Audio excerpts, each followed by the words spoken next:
Yo, yo, we are in the building. I'm gonna let everybody get up in here. I'm gonna let everybody get in here. We have something to talk about.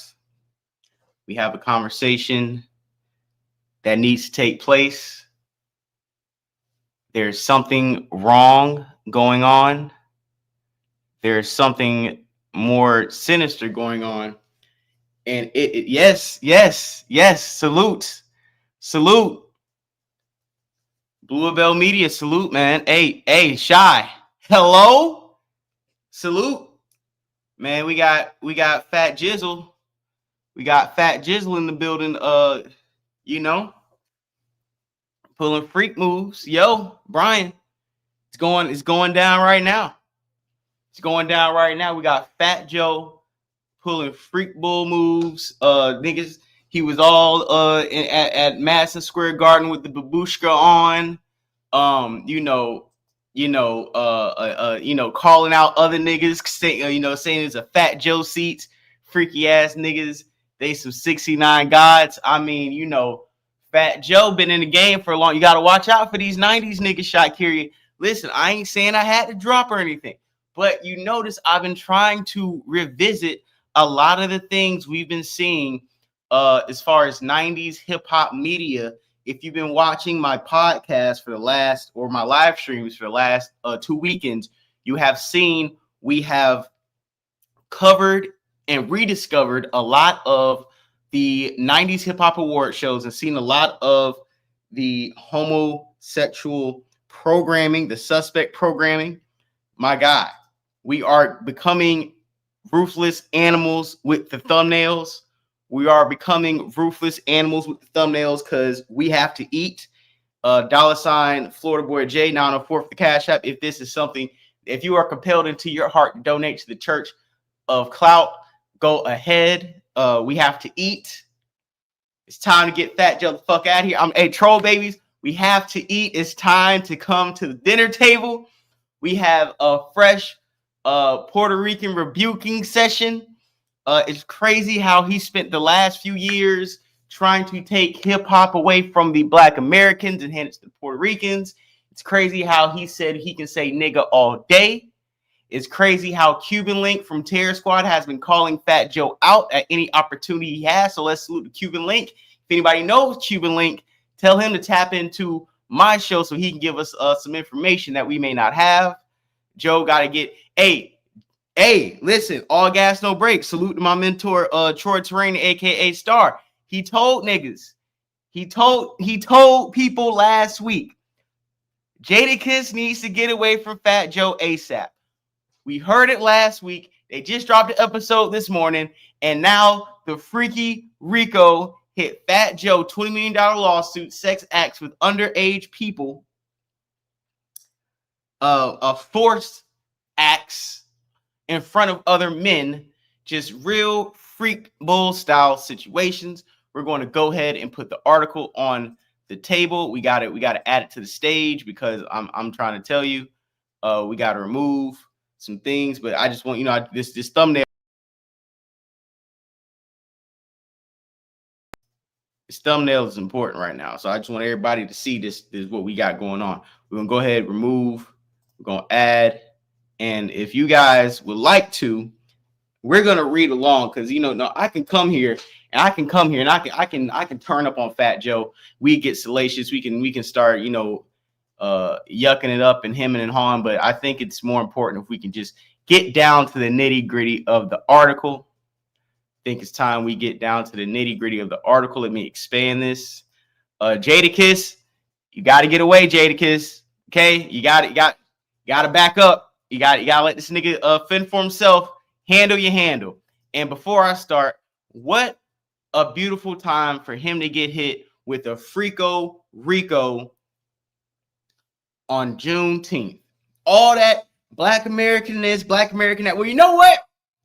This day will always, Juneteenth will always be the day they hit you with the Freaky Rico. Now, we're going to go ahead and get this cracking right here. Fat Joe sued for a $20 million lawsuit by former hype man in explosive complaint.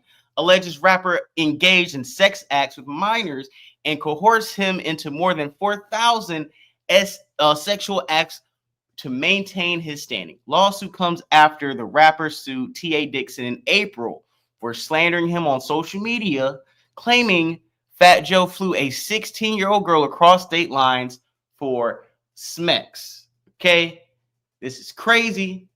I remember him coming out, and like I said before, it's a few people that's been speaking on Fat Joe last few years, and I will say this before I start reading the article. Think about how people were speaking about Diddy for years, and then the Diddy things popped up. Now think about how people have been speaking about Fat Joe for years, and now this Fat Joe stuff is popping up. And imagine, and you got to think about it. This is all coming from the New York tri-state area right now. These two cases, these two guys were in the same era of hip hop, so I don't know if we can get deeper into the story. Pause, but I'm going to continue just to read what we got so far. Fat Joe's former hype man, Terrance T.A. Dixon, has filed an explosive lawsuit in federal court against the rapper on Thursday. Dixon is alleging that his former boss, whose real name is Joseph Antonio Cartagena, engaged in coercive labor exploitation, financial fraud, sexual manipulation, violent intimidation, and psychological coercion.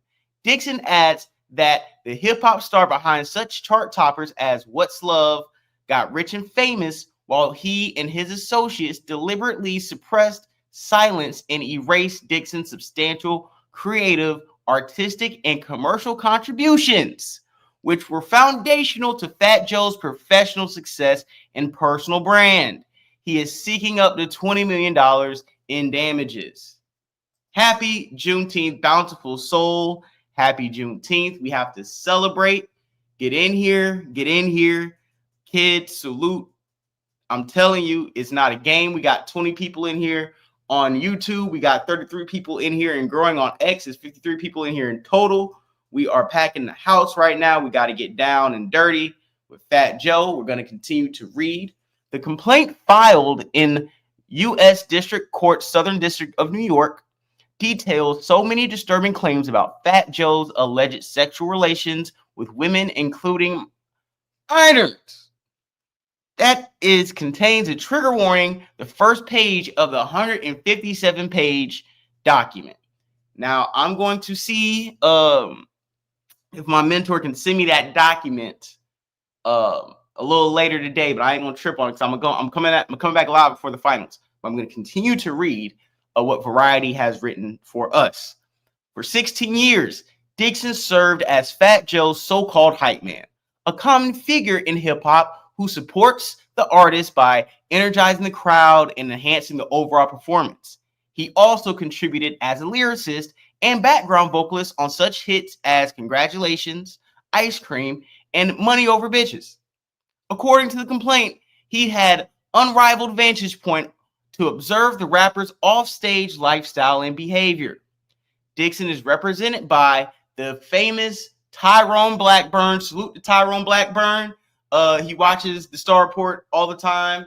Salute to him. We are both supporters of each other. I support Tyrone Blackburn as a black lawyer and a person who studies law and executes the things he needs to get justice by his clients and the people he picks sides and defends. Tyrone Blackburn, who is also the lead counsel in a high-profile case against Sean Diddy Combs in February 2024. Blackburn filed a lawsuit on behalf of Diddy accuser Little Rodney. You remember, guys, Little Rod was the first person to take legal action against Diddy that had videotapings and other things that sprung aboard the Cassie lawsuit that has Diddy at to where he is today. So Tyrone Blackburn put in work for us to be covering the Diddy trial right now. So you got to give props once again to Tyrone Blackburn. He knows what's going on up north in the New York hip hop scene. Alleging sexual assault, sexual harassment, and failure to pay his underling. 1 month later, Department of Homeland Security agents conducted raids at Combs' mansions in Los Angeles and Miami. Yeah, Tyrone Blackburn ain't playing it. If Tyrone Blackburn is on your case and you are a hip-hop mogul, settle. As I continue, Dixon states in the complaint that Fat Joe forced him into humiliating situations, including sex acts performed under duress and surveillance, accompanied by threats of abandonment. Threats of abandonment in foreign countries if he refused compliance. By his own estimation, Dixon states in the suit that he was coerced into more than 4,000. One more time, not 40, not 4, not 400, 4,000 sexual acts to maintain his standing within the enterprise. More oil. More shockingly, the suit claims that Dixon's personally witnessed Fat Joe engaged in sexual relations with, you can read here, who were 15 and 16 years old, and lists three such as Jane Doe's, including a 16-year-old Dominican girl from New York, who in exchange for cash, clothing, and payment of her cell phone bill would perform oral smacks and other sexual acts on the rapper. Minor Doe 2 is a Caucasian female and not a United States citizen. So you going overseas on the R. Kelly time. Boy, you are tripping. Let me continue to read this. Is a Caucasian female and not a United States citizen. Fat Joe began having sex relations with Minor Doe 2 when she was 15 years old after a concert overseas. The defendant flew Minor 2 to New York City and Miami, Florida on multiple occasions. Due to Minor 2's body being adolescent and not fully formed, Jesus, please, somebody, can we get a prayer over this stream? Can somebody who is watching, who is a person of the cloth, lay hands on this stream, lay hands on my Wi-Fi, and lay hands on my YouTube channel, if you can. Some of this stuff I don't even want to read. But let me continue. Due to Minor Doe's 2 body being adolescent and not fully formed, defendant paid for her to get a Brazilian butt lift. Minor Doe 2 eventually left the defendant and is now married to a professional athlete. The complaint says Minor 3 is a Latina female who met the defendant when she was 15 years old, turning 16. So can we just pause this? I think we all need a break. I think we all need some time to get our thoughts together, collect ourselves. We have over 80 people in here watching, 81 and counting. We have to collect ourselves. Let me talk to people. Hey, peace. Miss Dree Temple, peace. I think you got to chop it up on the back end on Instagram. We will be talking shortly. Joey Crack is definitely on the bullshit. Joey Crack, let me let people know. It's definitely on the bullshit. Oh shit. Yesterday's price, not today's price. Yesterday's price is not today's price. That price has went down. Jadakiss, get away. Jadakiss, cancel the pod. Call Cameron up. Get the third seat. Sit next to Mason Cam and Stat Baby. And call Joe Button. I'm sure somebody will lend you a studio to pod in, but do not make a locks pod. But do not do another episode sitting next to Fat Joe, selling your name and reputation. Because guess what? Now people are going to think anybody associated with Fat Joe is condoning this type of freak boy behavior. Yesterday's price is not today's price. It is crazy. It's Dixon season. I'm telling you. Fat Joe sat up there with the babushka on, twerking at the Knick games, showing face, all on the sneaker scene, doing these, acting like he was a hip-hop spokesman for the 50 years of hip-hop, and you another Bam Dusky? You're another Bam Dusky? You are another Diddy Bopper? You are... Didn't he have records with R. Kelly? All right, we got to calm this down. I'm sorry. Maybe I'm tripping. Maybe I'm too, animated. Maybe I'm too emotional. I'm sorry. Just a bunch of old niggas that they shoved in our face for the last 30 years. We're finding out we're creepos getting hit with the Freako Rico. You niggas are getting hit with the Freako Rico. Know you're on a Freako Rico type of time, and yet you continue to just last month ago sitting at the New York Knicks game, twerking in on the front row with 50 Cent. Where's 50 Cent? When this was Diddy, 50 Cent had a post up. When this was Jay-Z, 50 Cent had a post up. A lot of people, when these things break out, 50 Cent is the first person we might find out through 50 Cent. And here we got one of his buddies, one of his friends, one of his pals.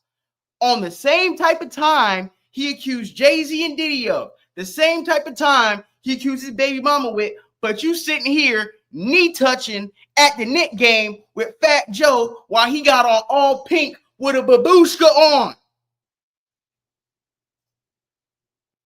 Bam Dusty, man. What's going on in New York? I need New York niggas. I'm going to invite, you know what? Let me drop the link. Because if anybody wants to call in, share your thoughts, your prayers, your comments, there is the link in the live chat. You can tap in. We got over 90 people here. I'm sure one or two may want to tap in and explain to me or give me their thoughts on the situation. But as I back away and continue to read, because this is not even, we haven't even scratched the surface on this lawsuit. We're closing on 100 people already in here. We've only been live for about under 20 minutes. Let's continue to read. Let me get my face off the stream. Where is 50? Where's Curtis? Where's Curtis? All right, let's get it down. Most shockingly, the suit claims that Dixon personally witnessed Fat Joe engage in sexual relations with children who were 15 and 16 years old, and lists 3 such Jane Does, including a 16-year-old Dominican. Oh, yeah, boom, boom. We read all that. Back to this. According to Dixon, the defendant was in love with minor number 3. Now, let's go to minor number 3. Minor number 3 was who? Minor number 3 was a Latina female who he met when she was 15. Let's go back. So he was in love with the 15/16-year-old. He even contemplated leaving his wife. The defendant paid all of minor Doe 3's bills, even took her overseas to his tour stops.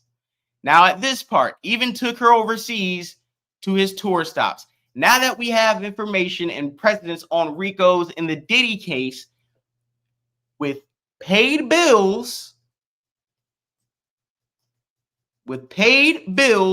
and overseas stops, there has to be a financial track record. There has to be a financial track record to back up these claims. Because if they can point or pin said minors in said locations through financial transactions, then we might have a Freako Rico Part 2 Fat Joe Terror Squad style. Let me continue. He brought her to Florida and would put her up in a condo he rented a few blocks from his house with his wife.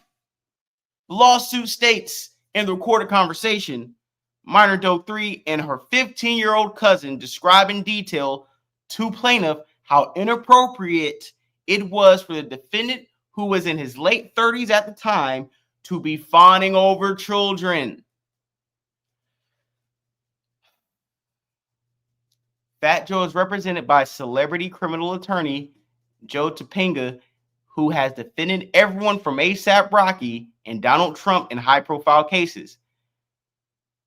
Tacopina responded to the lawsuit, saying in a statement to Variety that the lawsuit filed by my homie Tyrone Blackburn and Terrance Dixon is a blatant act of retaliation, a desperate attempt to deflect attention from the civil suit we filed first, which exposed their coordinated scheme to extort Mr. Cartagena through lies, threats, and manufactured allegations.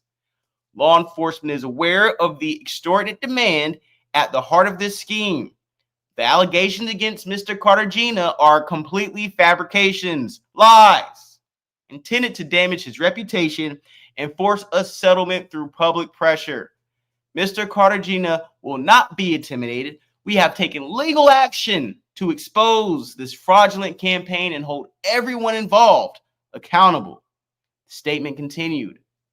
Defendants in this suit include Pete Pistol Pete Torres, and rich player Jos Pierre, who the complaint refers to as key associates in the Fat Joe's criminal enterprise. I'm going to pause this again. Imagine Pistol Pete and Rich Player to be like Diddy's Roger Bonds and what's the other guy named D-Rock. So just imagine D-Rock and like a Roger Bonds. That's who these guys are to Fat Joe in a way. In this criminal enterprise, that's who the associates are. Asserting civil claims for violations of the Trafficking Victims Protection Act and the Racketeer Influence and Corrupt Organizations Act, also known as a civil RICO, as well as related violations under New York and Florida law, including unjust enrichment, quantum merit, fraudulent concealment fraud, intentional infliction of emotional distress, and money laundering. And why? Anytime it's like a hip hop suit where something's going on, it's a common denominator. Not gonna say any names.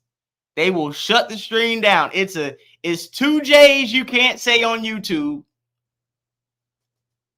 It's two J's you can't say on YouTube. We ain't gonna go there. 25 people in here on YouTube. Hey, if anybody knows the two J's you can't say on YouTube, type it in the chat. Type it in the chat. We're gonna continue reading. The suit additionally names Jay-Z's Roc Nation, claiming that the company, which represents Fat Joe, knowingly participated in concealing, transferring, and manipulating Dixon's authorship rights and royalty interest, and sought to intimidate, harass, and obstruct the hype man's legitimate claims against Fat Joe, Torres, and Joseph Pierre.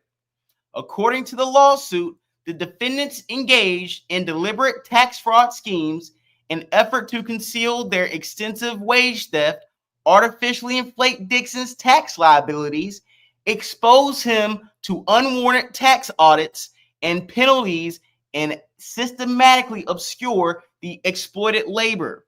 The complaint cites a whistleblower accountant who came forward last year, as well as recorded phone calls that helped paint the picture of alleged misdeeds.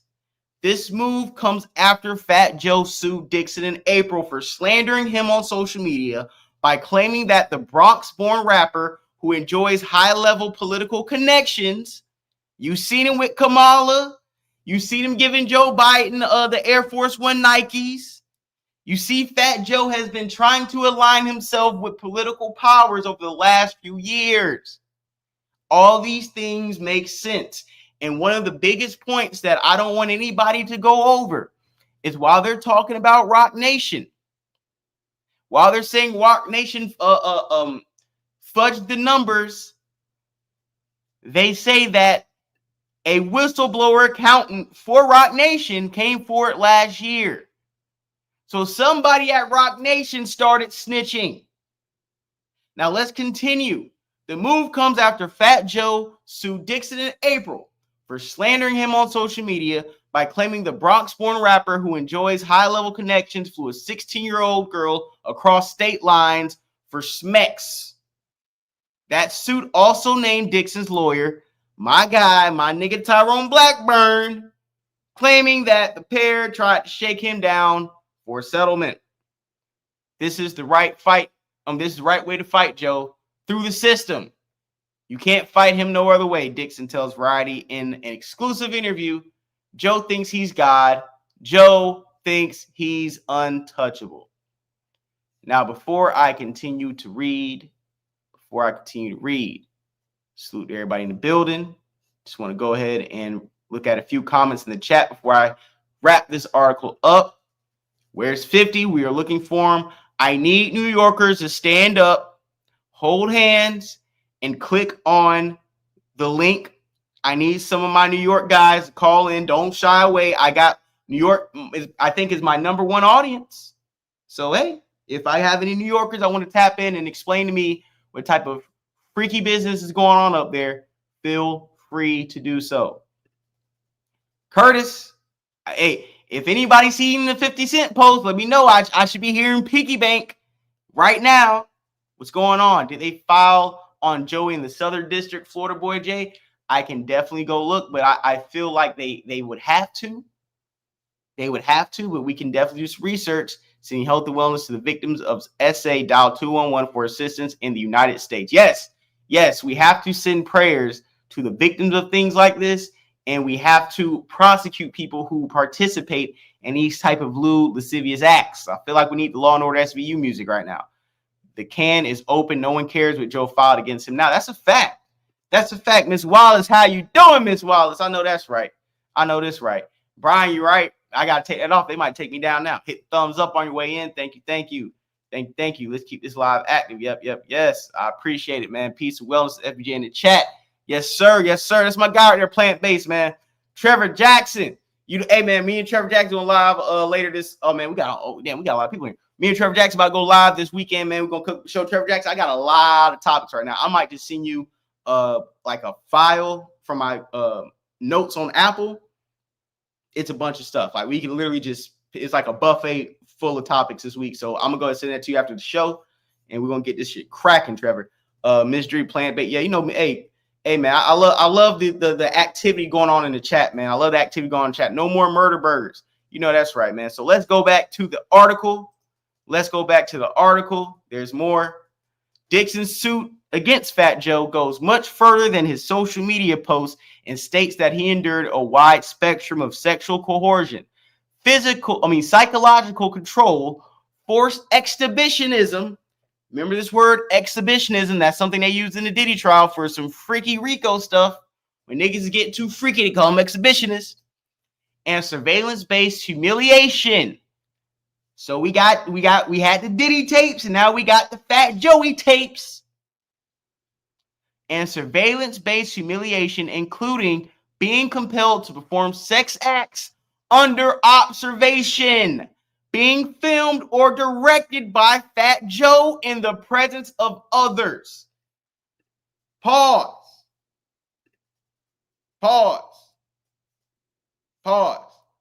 We're not putting the super chat up today because I don't know if I might play a video, I might play audio. I don't want to get a copy written. So if anybody feels compelled, there is the Cash App, $ Florida Boy J 904. If you want to send $5, $4, $3, $2, anything helps. We are not beggars, we are not greedy, and we do not discriminate. Put what's on your heart, not what's in your pockets. Put what's on your heart. If you want to donate to the church, feel free. But let me get back to the article. Like I said, surveillance-based humiliation, including being compelled to perform sexual acts under observation, being filmed or directed by Fat Joe in the presence of others. Tactics designed to control plaintiff's body. Let's see that again. Tactics designed to control plaintiff's body, erode his autonomy, and ensure silence. It adds, these sex-based abuses were not private, incidental, or isolated. They were integral to the enterprise's culture of dominance and humiliation, enforced by the defendant's associates, such as Pistol Pete, JB, and others, and sustained across numerous tour locations, including Miami, North Carolina, Germany, Spain, and Wisconsin. So this is traveling state lines with sex acts. I ain't saying anything's paid for, but you're committing sex crimes in different states. That's why it will become a federal, because if it was just you doing this in New York, then it would be a state. But because you're crossing state lines, participating in this type of behavior, that's where a federal RICO has a possibility to transform out of this complaint. In Thursday's complaint, Dixon claims that the activity took place on Market America's corporate yacht and at its mansion properties where Fat Joe orchestrated repeated orgies involving plaintiff, female dancers, and minors. Wow. Freak off, Fat Joe. The defendant used the lawsuit adds that Fat Joe used his status as a hip hop star I'm happy to say superstar, as a hip hop star to compel Dixon and others into degrading sexual performances, often while Fat Joe watched, recorded, or directed the encounters. These incidents occurred under conditions that included the presence of corporate. Let's read that again. These incidents occurred under conditions that included the presence of corporate security staff, surveillance cameras, and defendant management entourage. So we're going to have corporate security staff, surveillance cameras, the defendant's management, and entourage. So we have multiple witnesses. This is lining up for a Frico Rico Part 2. We have state line crossing. That brings it out of state to federal. We have multiple witnesses on multiple levels. And we have corporate things that were used. It's a Rock Nation and this. Let me see the boat. Let me see the yacht. The Market America. So think about it. Market America's corporate yacht. That is a business. We also have another business, Rock Nation. That was fudging the numbers. Salute the Mystery Temple for the 5 Cash App. Thank you so much for $5 Cash App. Thank you. Yet no intervention occurred supporting the inference that these acts were facilitated by and covered. Let me read that all over. My bad. Sorry. Oh shit. King Tony with the $20. Thank you. Oh man, Cash App blowing up right now. $20 for the Diddy got him caught up. Hey man, you know Diddy got this man caught up. Diddy snitched. I feel like Diddy dropped this dime. But let me read it again. Let me read this all over again. Dixon and others into degrading sexual performances, often while Fat Joe recorded or directed encounters. These incidents occurred under conditions that included the presence of corporate security staff, surveillance cameras, and defendant's management entourage. Yet no intervention occurred supporting the inference that these acts were facilitated by and covered up by the broader enterprise and its affiliates. The complaint continues. Dixon did not willingly consent to participate in these acts. Instead, plaintiff was submitted solely out of fear or immediate.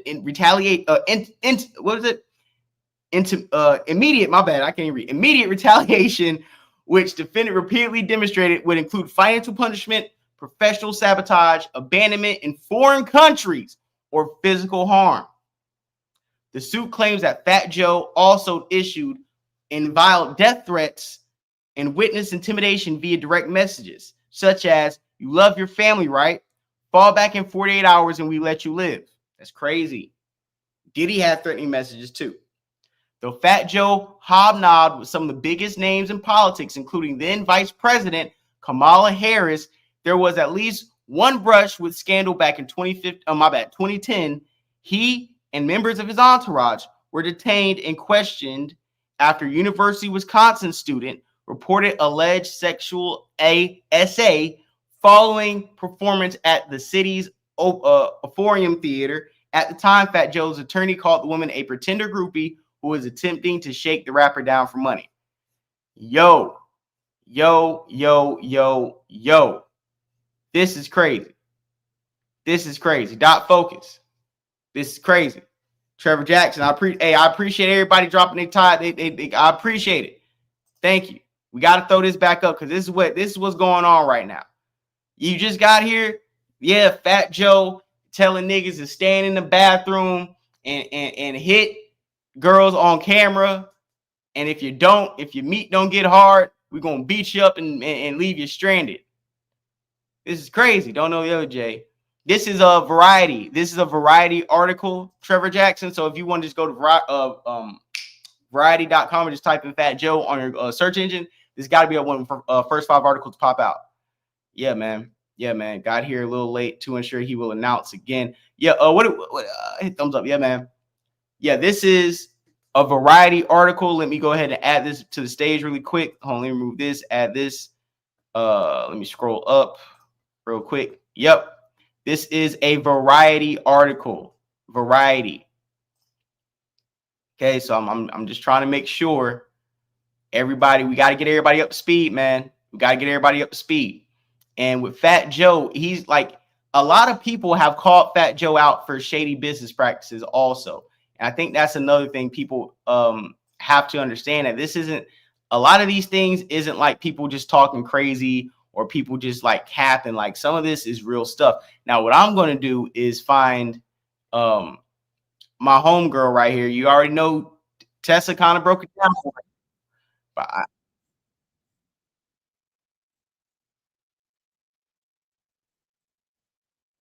and I'm going to get Tessa on the screen really quick because I'm going to try to find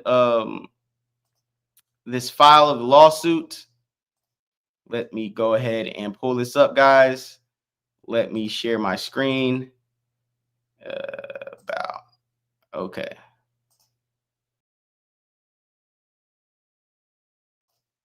All right. Now let me present this right here. Tessa about. All right. So she has some of the lawsuit. I'm gonna have her read some of this out while I go look for it really quick. But here we go. PPP loans using hundreds and thousands and performance. All right. They're saying Fat Joe, Joseph Cartagena, is the ringleader. Pistol Pete Torres is the muscle and enforcer. Richard Josperetti is a business manager and internal enforcer. And there's Erica Moriera, is a fake lawyer who set up the shell companies for laundering money. Oh my God. And get this. And Sneaker Addict Touring LLC and Slate Incorporated, the corporate fronts for fraud. They also got Rock Nation in here, but they're saying Rock Nation just benefited from the touring and whatnot. The main RICO is Fat Joe. Okay, so here's the allegations. Unpaid labor and song theft. So Terrance claims that he co-wrote and performed 20 or more songs, We All the Way Up, Congratulations, Ice Cream, etc. He was allegedly promised 15% of all earnings and credit, but he received nothing. Instead, he got ghost contracts and forged split sheets were submitted to BMI ASCAP, cutting him out. I think that's the record, people. Hold on, y'all. I know we're starting slow, but it's about to get crazy.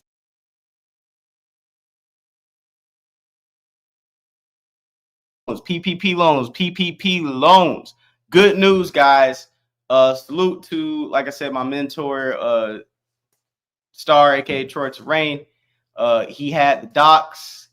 He went ahead and emailed those to me. So I went ahead in my email and pulled out the official documents. You know what I'm saying? You can't stray too far away from the rat phone.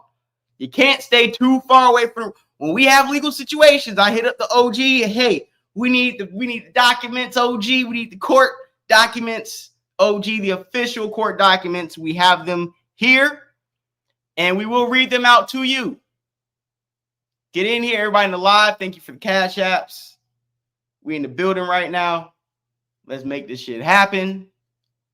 And here we go. And reading all this.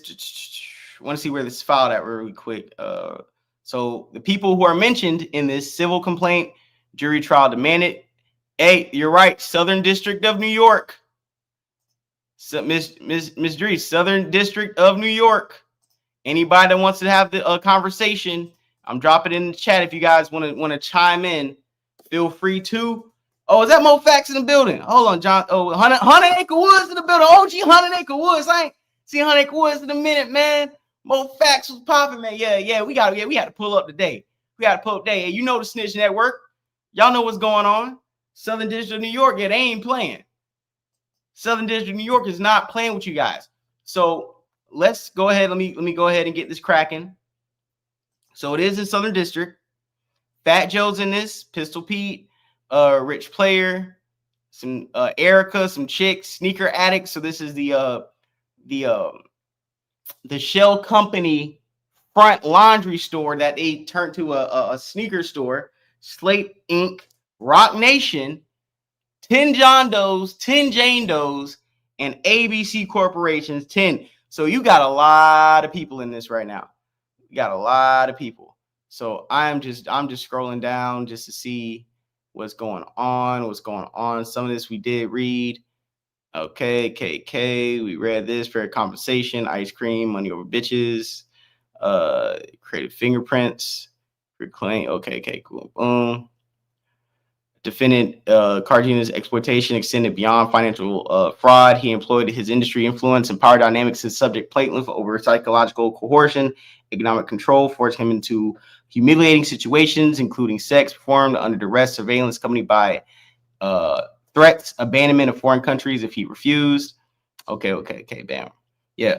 Okay, defendant Cartagena deliberately withheld travel accommodations, misappropriate per diem payments, and exploited plaintiff's financial dependence and professional loyalty to ensure submission, silence, and domination. So when somebody says misappropriate the per diem, that's like somebody pretty much saying, "Hey, we were paying you, $1,200 a show on paper, but we really gave you $300 a show."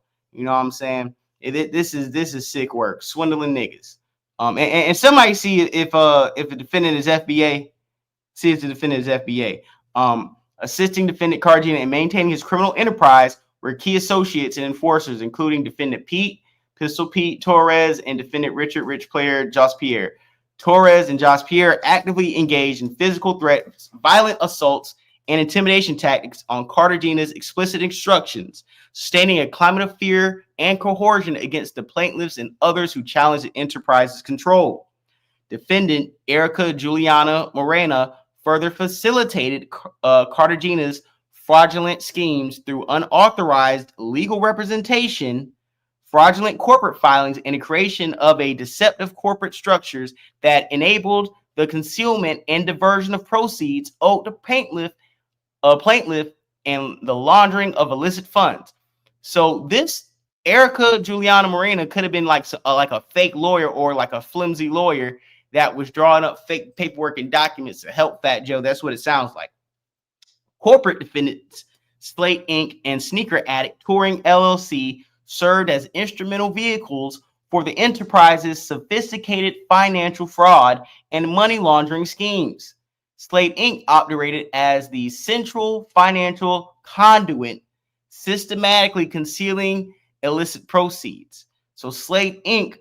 sounds like was the nucleus, was what, the money and the businesses kind of were centralized and ran through.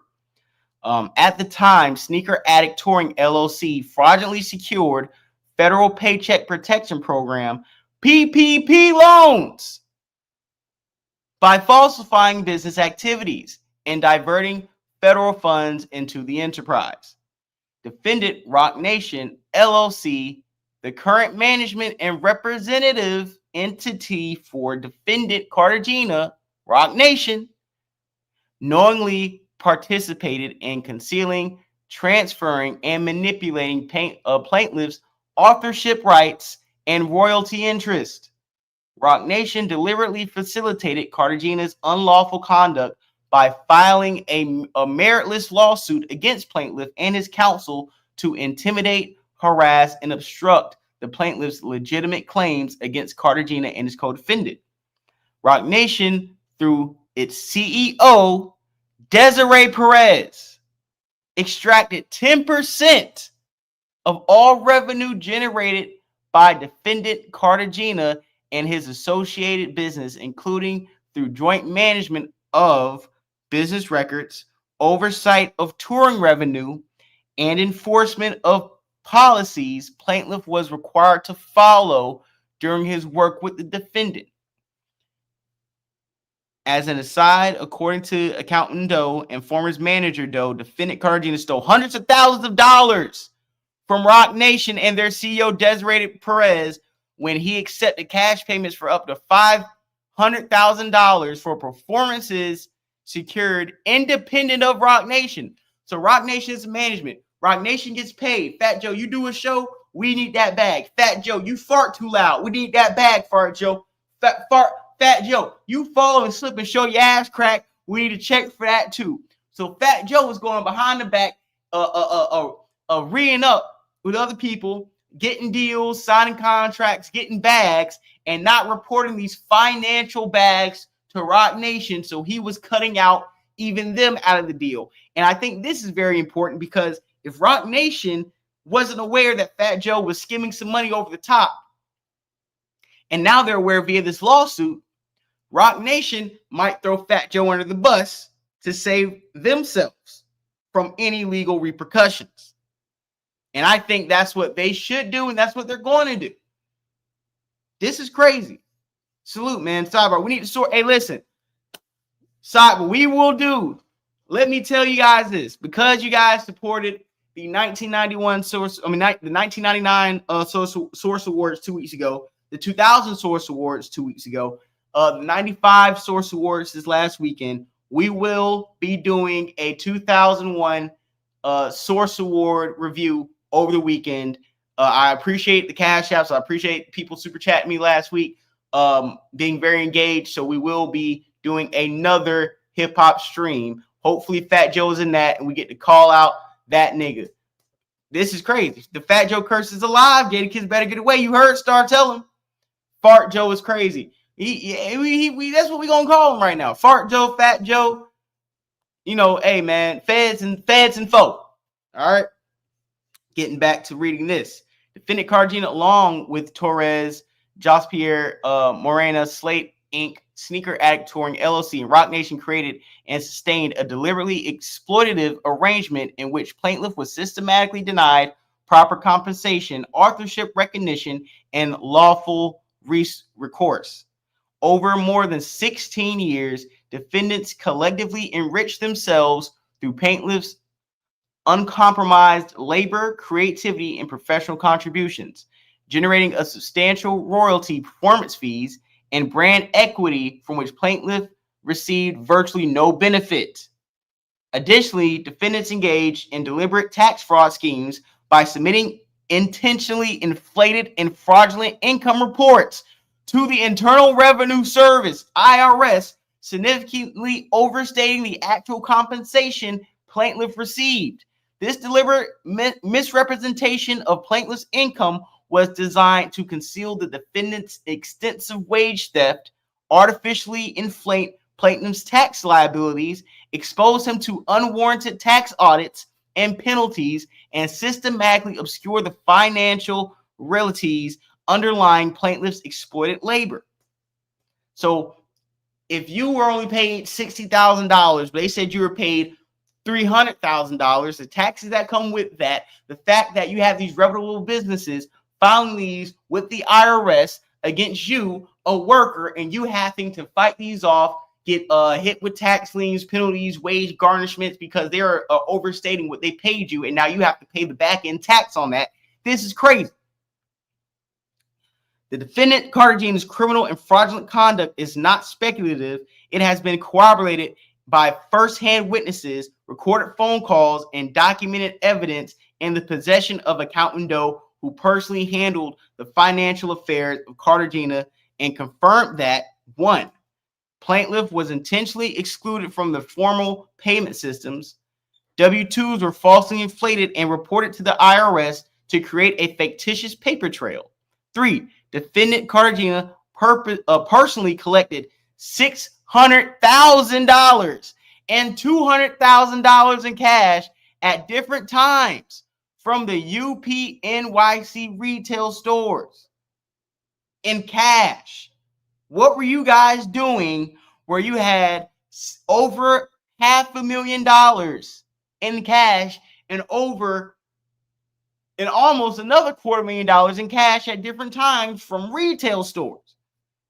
Because what I know from retail stores, when they close and shut out, they go ahead and send one of their workers, one of their employees, with a bag that says, Bank of America or something on it, where every day, because I worked at a sneaker store, where every day you take the store profits, you put it in that Bank of America bag, that ViStar bag, that Wachovia bag, that Wells Fargo bag, whatever company you bank with, you take the daily earnings, you take to the bank with another employee, you drop that bank, you drop it off in the little latch thing every day. You don't keep any money from the day's earnings in the store. So to have that much is crazy. Salute to King Trevor Jackson. Hey, I got the paperwork. Trevor Jackson, let me see if I can do it. This is what I'm gonna do. Because I got the Google Drive here. I'm gonna go ahead. Let me see. Copy. Chrome. I got the Google Drive. I'm gonna send it to you now. Let me see. Okay, bad. I'm gonna send it to you now because I got it. And What else? Oh, yeah. Oh, matter of fact, yeah, thank you for the $10 cash out, my nigga. Thank you so much. Got $10 cash out from him. King Tony, another 10. Salute to you, man. Could DJ Envy be ratted out on this case? He's been quiet. I want DJ Envy to be ratted out. I hope DJ Envy gets ratted out, man. The DJ Envy should be ratted on, but I don't know. DJ Envy dad is the police, so he might get caught up in the situation. So as much as I want to, hope for Fat Joe to get caught up in this situation and him bring in Envy, I want everybody to snitch. I want him to bring in DJ Envy. I want him to snitch. You got to get Envy. You got to give Envy up in order to save your back. I hope he does this, but I just feel like DJ Envy, because of his father and things like that, his case has kind of been hushed away. Trevor Jackson, I sent that Google Doc to you via a text message. If you ever want to, whenever you get a chance, open that up, use that, go live with it, break this shit down all the way to the molecule. We are running with this. Let me get back to reading what's going on. This is crazy. Roc Nation received 10% of all revenue from Cartagena's businesses, and numerous financial records were fabricated or withheld to avoid paying Paintlift the royalties and compensation he was owed. Further confirming the illicit nature of defendant Cartagena's operation, employees at UPNYC, a small sneaker and apparel store, routinely flaunted luxury goods, including G-Wagons, Range Rovers, Rolexes, and designer clothing, despite earning little more than New York's minimum wage. So basically, you had two sneaker stores. One was, let me see, one sneaker store was the what was that LLC? Let me scroll up. One sneaker store was, do you guys remember? Yeah. Sneaker Addict Touring LLC. That was one sneaker store. And the second sneaker store is the UPNYC. So you got these two sneaker stores where people are working, but they kind of just chilling. You know what I'm saying? It's like, oh, we're just selling sneakers. We know niggas ain't supposed to be making thousands of dollars, driving Rolexes, stunting on it. You know what I'm saying? Salute for that. Obviously seems like someone blew the whistle on Fat Joe. I wonder if someone else is involved, especially the sneaker store business. Yeah, bro, like even with the sneaker business, you selling shoes, you got people walking around in Range Rovers, Cuban link chains, Rolexes, G-Wagons, designer clothing, luxury goods. You know niggas is snitching. If I know you selling Air Forces 7.5 hours a day and you pull up in a Range Rover with a Rolex on, I'm snitching too. Bitch ass nigga, you ain't hiring me. You didn't sell me the new Air Jordans that came out this weekend. You're stunning on me when I tried to do the raffle. Now you and all your bitch ass employees walk around new Air Jordans with the bust down Rollie and the Rolex in the parking lot. Oh, hell no. Crime Stoppers. Hell no. Police. Bounty hunters. I'm calling the cops. I'm shutting it down. I would call the cops so fast and snitch. Boy, I would be witness number 3 snitching. You done stunning on me with the sneakers and you niggas is moving money around. Oh, nah. We all that. We snitching. I would snitch. This conspicuous consumption, combined with large volumes of cash-only transactions and the complete absence of legitimate revenue documentation, reflects the store's role as a laundering front for the Cartagena enterprise. They was moving bricks, allegedly. We don't have any, proof yet. But niggas is stunting like that with sneakers and cash-only profit payments. Yeah, niggas was moving some Air Force Ones, all right. Niggas was moving pairs of white sneakers, all right. This is crazy. Man, we not even getting to the finals right now. That's why I'm live right now. You think if it was a real NBA finals, I would be talking to niggas right, man? Listen, I'll be watching the game and coming back after the game. I'm going to be streaming this during the game. I got to go, make some moves, get something to eat real quick, and I'm going to be coming back to do another stream, okay? We're going to be getting to this Tyler Perry news right after this. Doubleheader, pause. Defendant Cartagena earns an estimated $60,000 per month in royalties and at least $20,000 monthly in streaming revenue, none of which has ever been shared with Plaintiff, despite his significant authorship and performance contributions to the monetized songs. In one document instance, the defendant Cartagena pocketed a $30,000 Live Nation performance check for All the Way Up tour, money that was rightfully allocated for the plaintiff's contributions. Cartagena used those funds to pay off his back taxes owed to the IRS, as confirmed by a witness who was a part of his management team at the time. Plaintiff was not only exploited financially, but also was subjected to a wide spectrum of sexual coercion, physical, psychological control, forced exhibitionism, and surveillance-based humiliation, including being compelled to perform sex acts under observation, being filmed or directed by a defendant in the presence of others, tactics designed to control the plaintiff's body and erode his autonomy and ensure his silence. Jeez. Okay, so some of this stuff I read. So in Miami on a market, so we read about him on the yacht getting freaky. The creation of fraudulent pay stubs. Hold on, in Miami on Marcus America's corporate yacht at his mansion properties, the defendant orchestrated repeated orgies, freak-offs, freakos, debaucheries. The creation of fraudulent pay stubs, the use of W-2s while filing 1099s, and the concealment of payroll fraud for enterprise gain are textbook RICO predicate acts under mail wire fraud and tax fraud statuses. The scheme furthers the enterprise's coercive structure and is directly tied to financial exploitation. Plaintiffs, female dancers, and minors, defendant used his status as a corporate sponsor, celebrity influence, and financial control to compel plaintiffs and others into degrading sexual performances, often while defendant watched, recorded, or directed the encounters. This sounds like the Diddy case.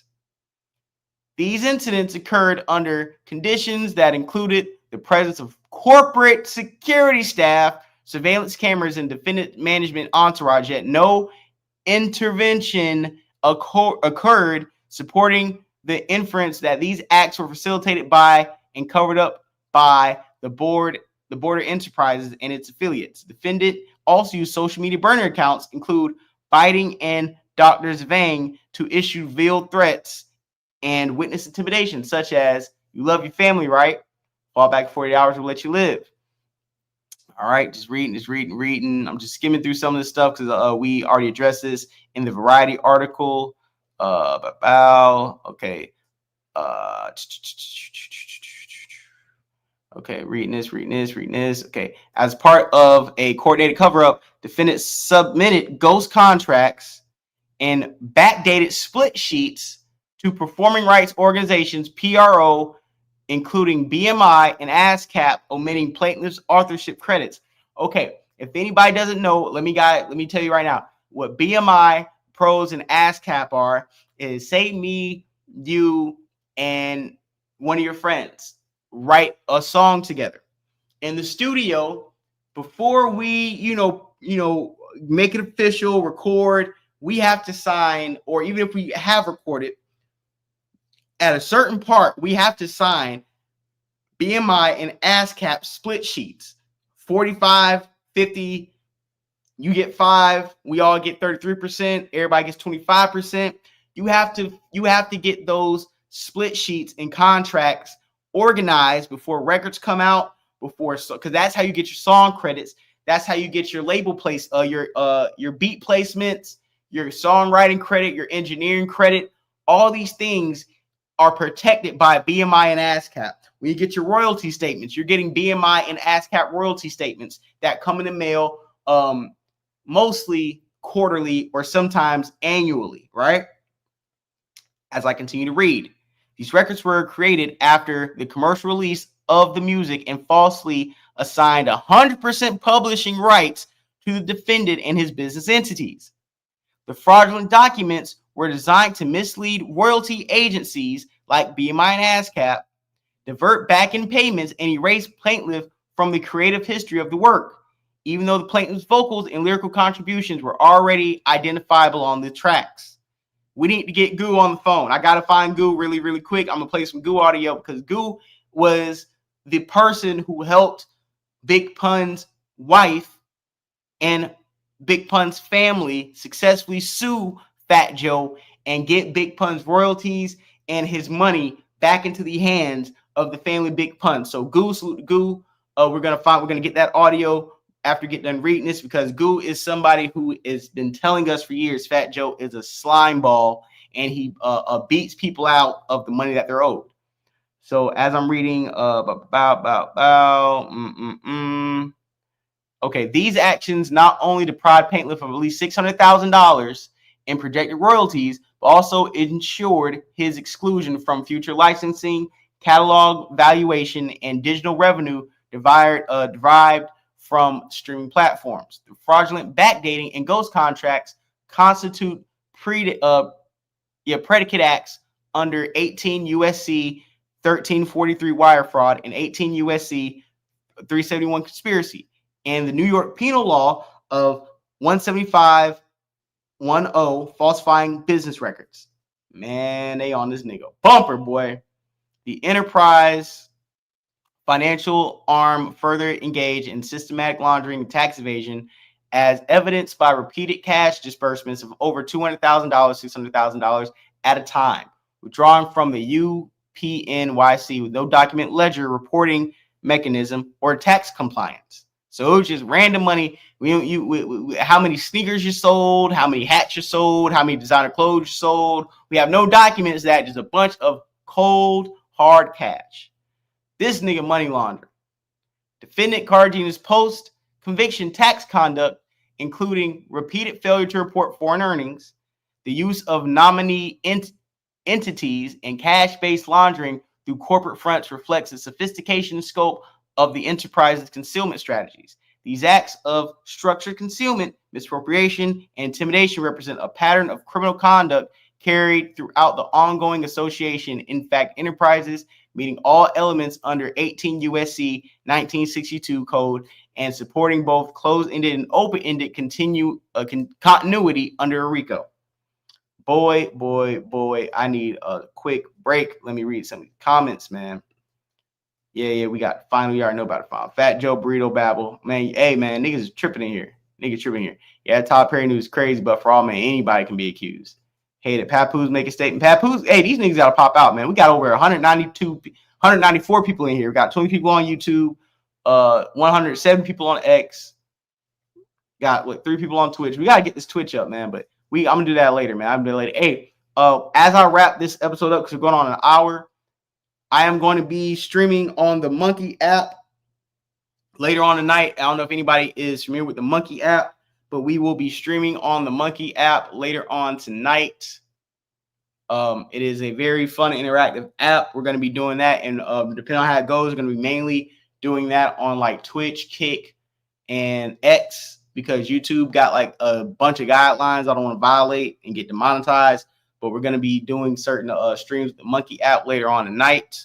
So after the Tyler Perry episode I got cooked up drops, and we'll be doing some live streaming on the Monkey app. So set your notifications on to that.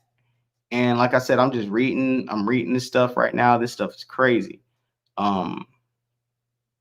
Yeah, man, emotional distress, money laundering. Like, this is very detailed. Just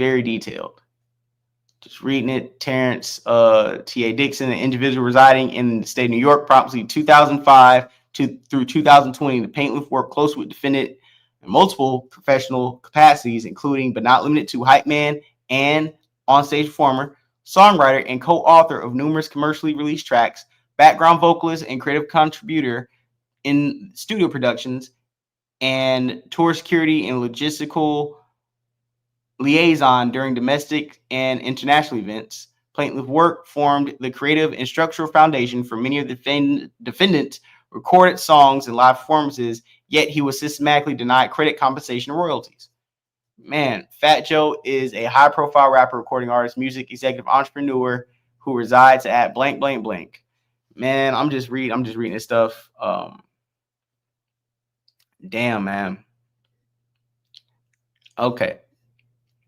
Reading it, and I'm going to find some. And I got the Fat Joe songs. They said he spoke about one of the 16-year-olds in a song.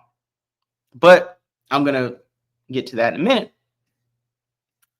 But as I'm reading it right now, Pistol Pete Torres is an individual believed to reside in the Bronx, New York, Miami, Florida, and Miami, Florida. Torres serves as defendant Cartagena's primary enforcer and street-level operations captain, responsible for executing violent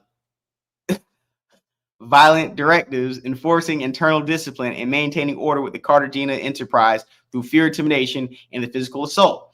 Acting at the direction of the defendant Cartagena, Torres coordinated and carried out acts of violence, threats of retaliation, and coercive control against those perceived as disloyal, including plaintiffs. Torres's involvement in the enterprise's retaliatory operations is corroborated by audio recordings and witness statements, which document his efforts to orchestrate and ambush plaintiffs and use his coded enterprise language, such as pound him out and ketchup, to use violent orders on defendant Cartagena's behalf. Torres was not a pre-hill actor, but a central figure in the enforcement's hierarchy, entrusted with ensuring obedience through violence and reinforcing the enterprise's cultural silence, dominance, and fear.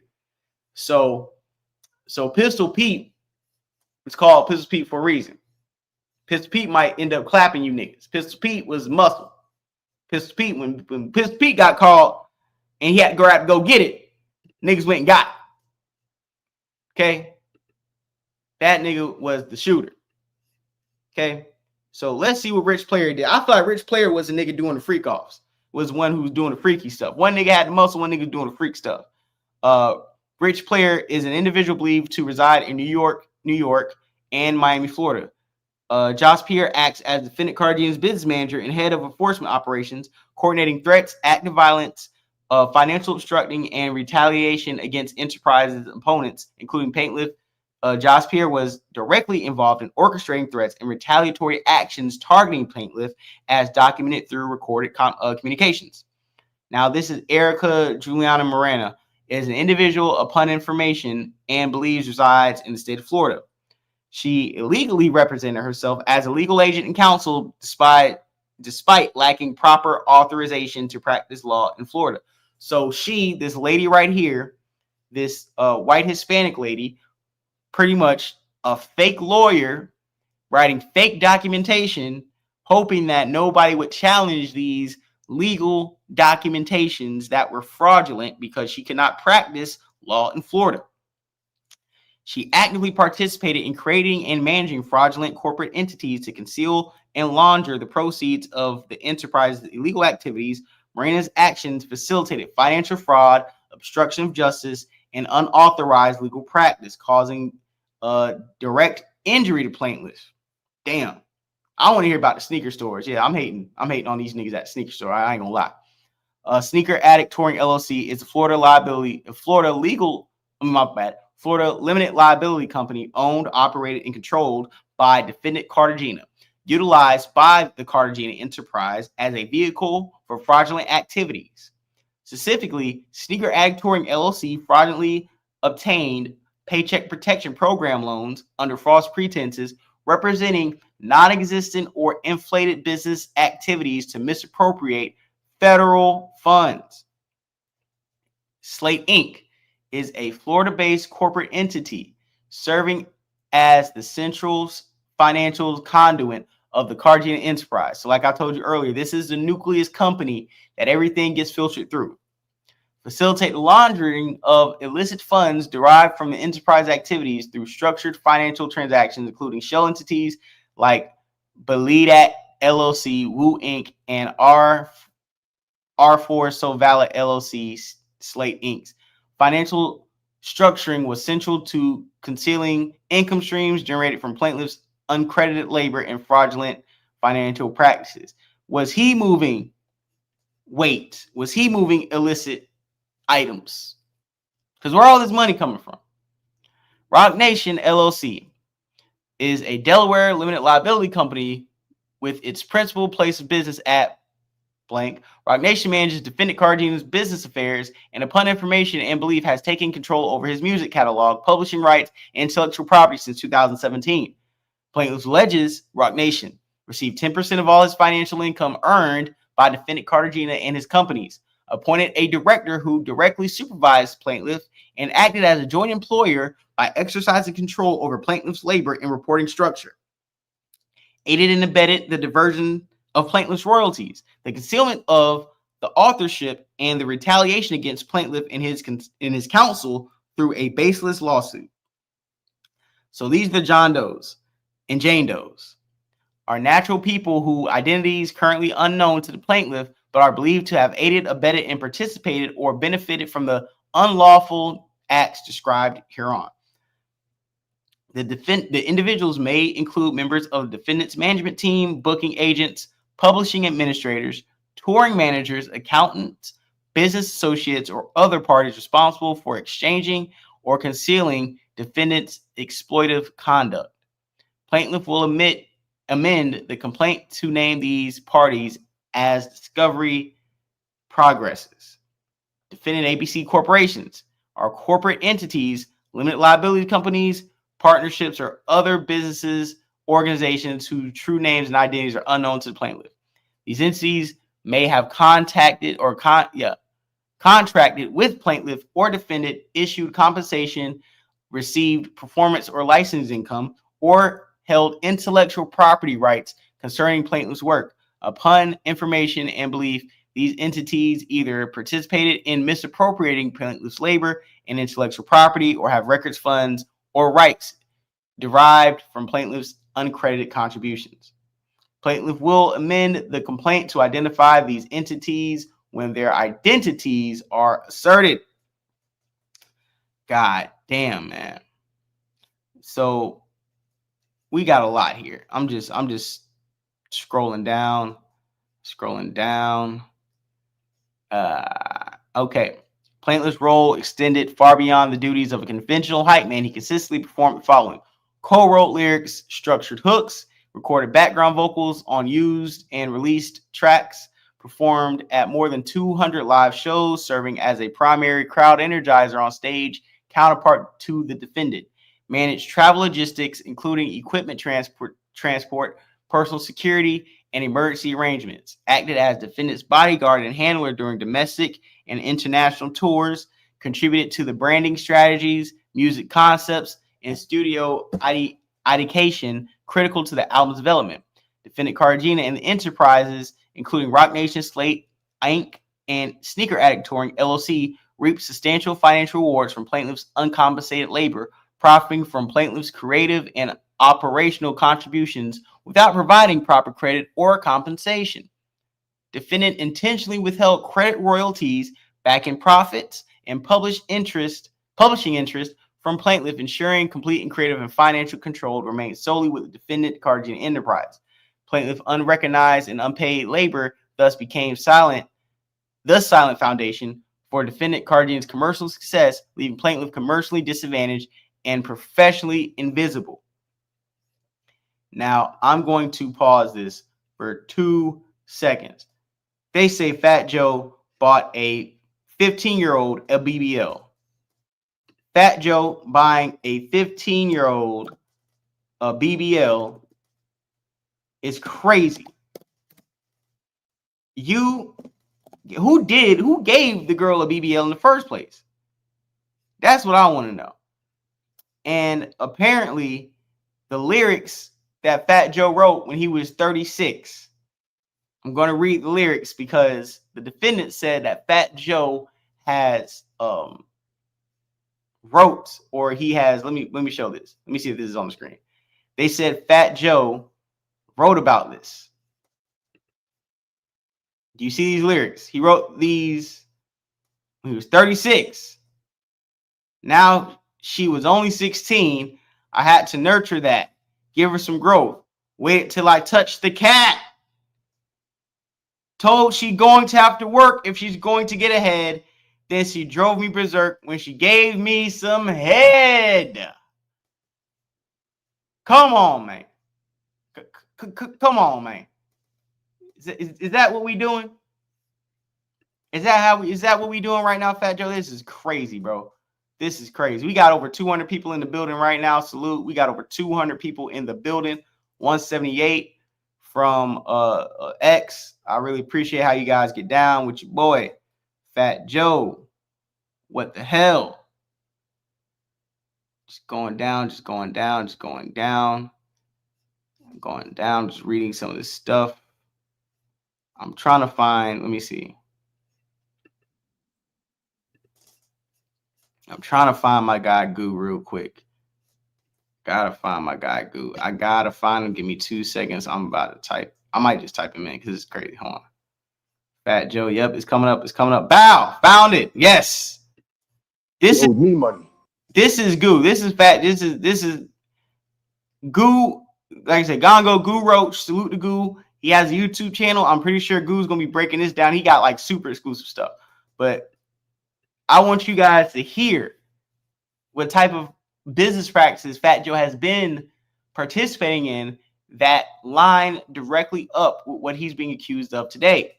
After he passed away, Joe was telling her that, oh no, he owed me money. You know what I'm saying? Then all of a sudden, a bunch of fake royalty statements started to come saying, you know, you're in debt, you're in debt, you're in debt, you're in debt. And then for about 14 years, from about 2000 to 2014, fake royalty statements was coming. 2000 to 2014? Yeah, fake royalty statements were coming. I called her up, told her I paid for the case, paid for the auditor, took him to court. You know, Joe was all over the radio basically saying, I gave her $750,000. I gave her $250,000. I told the bitch, enough's enough. Everybody bought it and believed it. You know, he has the big platform. He could call Envy or all these people and go in the radio station and be like, look, she's lying. And, you know, she can't do the same thing. You know what I'm saying? So everybody was like DMing her, bitch, get a job. He got you money for a hair salon, all this stuff. It was all lies and mediation. We had him admit that he never gave her a dollar in his life. Oh, so he didn't give her no Nothing, money. not a dollar in his life. He never gave her. After he passed away, Joe was telling her that, oh no, he owed.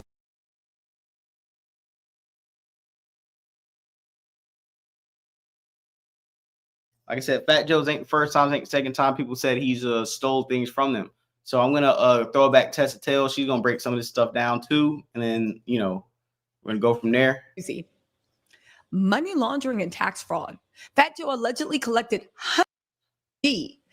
Terrance allegedly did not want to participate, but he felt he had no part. Terrance, or they're calling him TA, members of the crew, including Pistol Pete and JB, reportedly watched and laughed. One joked, yo, Joe, I'm not about. He said he wasn't just performing music. He was allegedly forced to perform sexually, not for his own gratification, but to maintain access to income, travel, shelter, and safety. Fat Joe allegedly made it clear that compliance equals survival. You refuse and your flight home gets canceled. You refuse and you sleep in the lobby. You refuse and you lose your spot. Okay, so there was performance-based humiliation. And one specific incident in Miami. After a show, Fat Joe allegedly brought a woman to his hotel suite. He ordered Terrance to sleep with her in front of a group with the bathroom door open, shouting, get your D hard, Terrance, or they're calling him TA. Members of the crew, including Pistol Pete and JB, reportedly watched and laughed. One joked, yo, Joe, I'm not about to stand here and watch this ninja's D. Terrance allegedly did not want to participate, but he felt he had no choice. Also, there was surveillance and direction. These sexual performances were sometimes filmed, sometimes directed. The environment was described as under surveillance. There were security cameras, management staff. They even said Rock Nation's extended team were allegedly aware. Joe was said to have orchestrated who TA would sleep with, watched, and sometimes gave verbal instructions. Is this not sounding like Diddy and Cassie? And used the presence of others to enforce psychological shame. Now, he did say there was retaliation for refusal. On at least one occasion, Terrance refused to comply with the coerced sex act. In response, Fat Joe canceled his flight, left him stranded overseas, and cut off access to money or shelter, making him fully dependent on Joe's approval to survive. And there was also creepy language of ownership. He alleges that Joe made it clear that his bodies and his actions were not his own. The expectation was be sexually available on command, never say no, or you're out.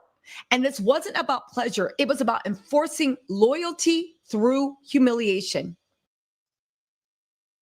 Now, who does that sound like? That sounds like Diddy. Fat Joe and Diddy was like this, right? Where's Nori? Where's Nori? Isn't Fat Joe and Nori like super cool?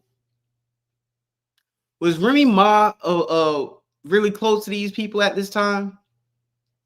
I have questions. I have questions. Wasn't Fat Joe sitting next to Pepsi, Ciroc, KFC, Nike, a lot of brands he was sitting next to? Kamala Harris, Fat Joe, the Democrats. I'm just saying, it's a lot of freak bulls around the Dems. I ain't saying that ain't no freak bulls around the Republicans or the Red Sox. I feel like Republicans got a lot of closet gay niggas over there, but I feel like the Democrats have a level of little, I don't know, Fat Joe, what's going on? Continue. Now, listen, these actions are framed in the lawsuit as textbook sex trafficking under coercion, especially the forced performance under threat, inability to leave due to financial and physical control, repetition over time. He claimed over 4,000 acts he was forced to perform, and the occurrence across state lines intentional. You guys, he also claimed about lining him up. They said that when he started to complain, Fat Joe attempted a violence or a hint. Now, let's talk about the retaliation attempt after he began asserting his rights publicly. Now, there's supposedly an audio recording of the setup. The lawsuit includes a recorded call between Pistol Pete, Fat Joe's enforcer, and a man named Percy, a mutual contact of both Pete and Terrance. Here was the plan. Pete allegedly asked Percy to get in touch with TA and Terrance and convince him of the meetup, so the enterprise could deal with them, interpreted as a violent ambush. These are the key quotes from the audio. Yo, he can't come around the hood. He needs to be dealt with accordingly. My hood is going to bring him to me like they always done. Ninja's going to bring it right to where you at. He implies that TA violated Joe by speaking out, and retaliation was expected. And when Percy refused to help line TA up, Pete replied, don't ever tell me bring a ninja to you. I'm never doing that. Of course, lining up, I don't know. I guess that speak for putting a hit out on someone. And I'm gonna pause this because what she's saying and what it sounds like is that dude, responded back. Pistol Pete was like, hey, my nigga, like, I ain't no dude boy, I ain't no errand boy, I ain't no messenger boy, I ain't no runner. Don't call me to do y'all niggas dirty work. Number one, you calling me to do a crime. Real niggas don't communicate on electronic devices. So I feel like this is Fed stuff and it was recorded anyways. And two, nigga, I ain't about to do your dirty work, bitch ass nigga. Y'all so tough, y'all hard body, you go knock him off. He just your background dancer anyways. Why you gotta call the goons to take care of the background dancer? Fuck nigga. Call somebody else. Allegedly. That's what I would have said. So, was there a real attempt? Well, from the lawsuit, there was no actual attack occurred. This recording clearly outlines an active conspiracy.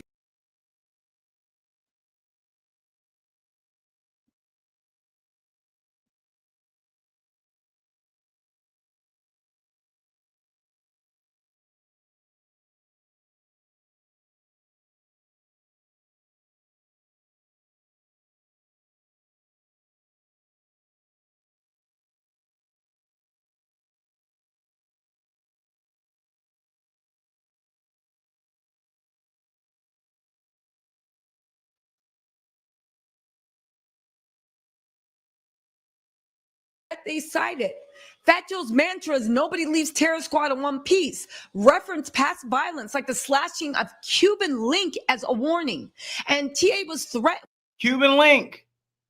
Let me type Cuban Link real quick. Where's Cuban Link? If anybody knows Cuban Link, hey man, call in here. Call into the Star Report. Where's Cuban Link? Where is Cuban Link? I'm keeping it a buck. We need Cuban Link in the building, man, because this is Cuban Link. Stay kicking his back in. I'm about to type in Cuban Link. Let me see if Cuban Link has went live with this real quick, because Cuban Link is a real one. He be waiting to kick Fat Joe's back in. I remember seeing him in the car sweating bullets, kicking Fat Joe's back in. So give me 2 seconds, man. Let me see. If I can't find Cuban Link, if he ain't got nothing new, we're gonna keep moving. But I feel like Cuban Link, hold on, let me see. Cuban Link gotta be going live, dog. Gotta be going live. Oh yeah, hold on, let me see. Cuban Link, where you at? Cuban Link, where you at? Let me see. Because everybody else is talking about, I gotta see something, right? The Cubans gotta see. Why did they put me in Africa? What did they use?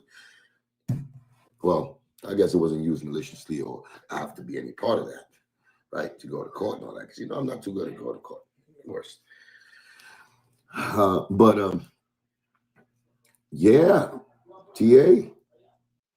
What I'm gonna do now, I'm gonna drop Cuban Link's channel in the chat. I'm a little conflicted right now because I want to play Cuban Link talking about it. But I'm gonna be honest, as a YouTuber, especially when we have small pages, I got 24 people watching me here. I got over 200 people watching me in total. I got like 190 on X, but Cuban Link got like, I think like 25 people watching. No, I think got like 30 people watching him. I got 22. So everybody click Cuban Link's link in the chat. Let's all go to his channel. I'm gonna go ahead and log off the show. I gotta make a run, make some moves, get something to eat. I'm gonna come back with a late night show. I'm gonna come back with the Tyler Perry show and a few other things. But for now, let's go ahead, close the stream down, and let's all head over, because Cuban Link just started this. He was there, and he been kicking this nigga back in for years. And I knew Cuban Link wasn't gonna wait to go live. So let's all wrap this up. I want to say thank you to the 210 people in here right now. Thank you so much to the chat. Thank you so much to the Cash App. I really appreciate it. I got over like $50 in Cash App donations today. Thank you guys so much. It helps the stream. It helps pay for the Wi-Fi, the lights in here. I got to hang up a few more pictures. So I just want to say thank you guys so much for the support, helping me run the show, helping me organize things, bringing certain things up. I wouldn't be able to run the show efficiently without you guys, especially everybody in the live chat. So thank you. Put your notifications on. Please like, share, subscribe. And before I log off, I am 94 subscribers away from 6,000. Can we get to 6,000 subs? We can get to 6,000 subs. Let's do it. Let's get to 6,000 subs. What's today? Today is the 19th. Can we get to 6,000 subs? Can I get 94 subs in 7 days? Let's see that. Let's do it. Thank you guys so much. I will see you guys later. Stay safe. Stay black. Stay out of these freak offs. Happy Juneteenth. And I'm going to close this show out with Fat Joe and showing you why we are not letting off of Fat Joe's back, because he has said some things. Let's share this link. And I want to close the show out with radical. These rumors were made by radical black racists. Let's just say that. Okay, it's a group of these guys that don't want to hear Jamaican, don't want to hear Guyanese, they don't want to hear a black guy that ain't down with them. Right. So their job is to criticize anybody who don't look like them or who ain't Black American. Who are these guys? You want me to say a name? We're gonna give them too much clout. I mean, the FBA, Foundational Black Authority, whoever the fuck these broke niggas is. I'm just keeping it a buck. Hey, you know what's funny? He called us broke niggas. You had Mav Hoffa laughing, but Mav Hoffa last recorded in his studio with the lights off and a flashlight because he got kicked out of that fucking studio. And now Fat Joe's getting hit with the Frico Rico. Stop playing with FBAs. It is goddamn Juneteenth. Watch your mouth. Watch your mouth. Niggas on your ass. And that shit is to attack everybody on Twitter. You see this nigga who run them? Like, you know, your leader? Oh, man, you got to be fucking kidding me, man. And so they trying to change the narrative. They're not from New York. Right. So they telling a whole nother story. These rumors were made by radical. So like I said, man, salute everybody in live stream. We will see you guys probably in like an hour and a half, man. Just give me like 90 minutes, bro, and we will come right back on the stream. Thank you guys so much. I appreciate it. And you know, hit the like button, subscribe, super chat, cash app. Peace.